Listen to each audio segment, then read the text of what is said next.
Okay, here's the rest of the garden tour. The last thing we checked out was over there. All of my tomatoes and stuff. My cucumbers were there. This wild bush over here on this side and all up there is my mulberries. I love them. They taste really, really good.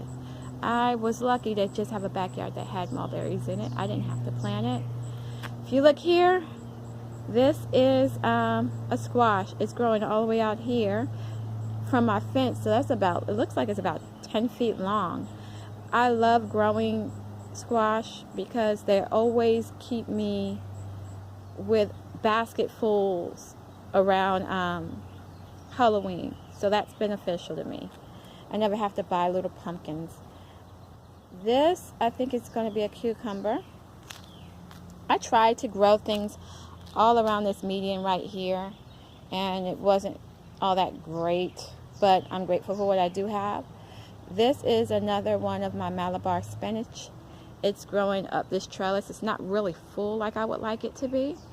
I really intended on having this trellis grow a bunch of moonflowers, but my ex-husband came by to cut the grass not too long ago, and he killed my moonflower. I was grateful and mad at the same time. I'm like, yay, thanks for cutting the grass. It looks great.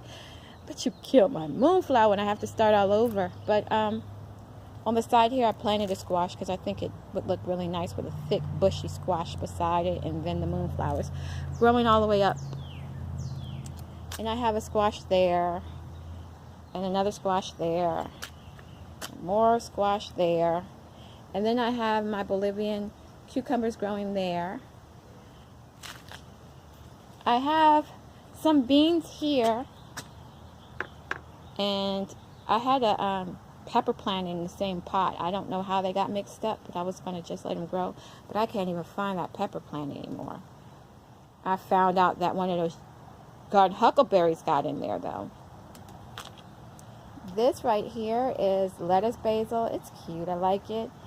It grows kind of slow, but I think I'm going to end up destroying the whole plant and just making some pesto with it one day this week, probably this week or next week. This is my lemon tree. I've been growing it for about 4 years, I think. And inside of my lemon tree, one of those garden huckleberry invited itself, and it competed in trying to outgrow my poor baby lemon in there. Over here, I have a bunch of wild, it looks like grapes to me. Like it looks like wild grapes, but it might not be. I don't know. I didn't plant that. But I figure it has a wild look, and I just wanted to put a chair over it and let it grow and see what happens. It grows every year like that though. That right there is my pot that I intend on putting cup and saucer in. A cup and saucer is a flower that grows like a vine, and 1 year, maybe like 16 years ago, I grew it when I lived in this apartment, and it grows all the way up brick.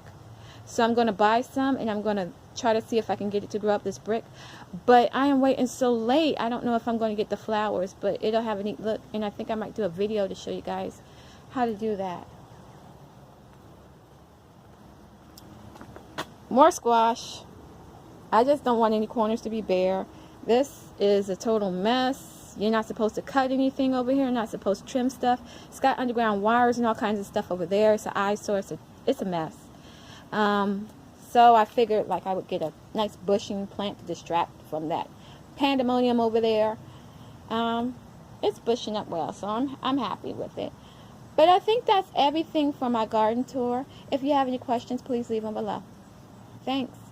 Like and subscribe.